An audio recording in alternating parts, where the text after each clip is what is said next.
A good handful of buyers reach out to us lately asking questions regarding buying manufactured homes. While we work with a very wide range of types of properties, everything from townhomes, condos, vacant properties to regular old residential,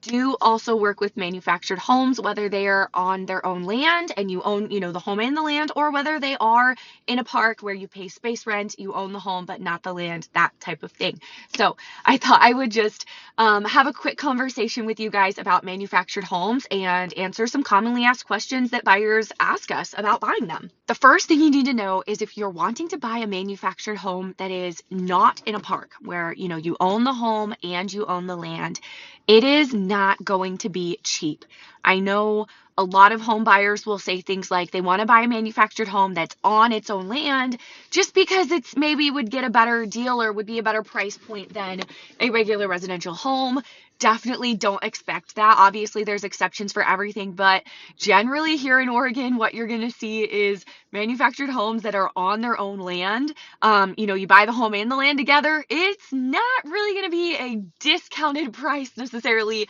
Of course, every situation is different, but for the most part, from a regular residential home,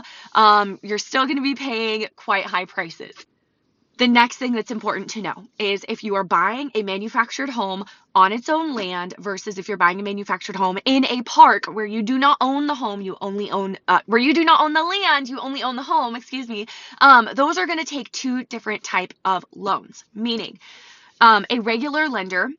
or a regular bank cannot finance homes and parks because they are technically personal property, not real property, because you own the home but not the land. So if you're wanting to go that route of buying a manufactured home that's in a park and you do not have cash to pay for it, yes, by the way, you will get a significantly lower price than a regular residential home in this case if you're buying in a park, but you do have that every month space rent. However, you will need to work with a special manufactured home financing company. We have a handful of really great ones we can send you that you can work with if you would like to, versus if you're buying a regular, manufactured home that's on a piece of land, that's going to be the same type of lender that you would work with if you were buying a regular residential home, if that makes sense. We work with many buyers on a very consistent basis who are both living in Oregon already and just making a move, or buyers who have never been to Oregon and are relocating to Oregon and need our help moving here. And we love both, no matter what situation you're in and no matter what type of housing you're looking into buying. New construction, townhouse, condo, manufactured home in a park or on its own land, regular residential home. We're here to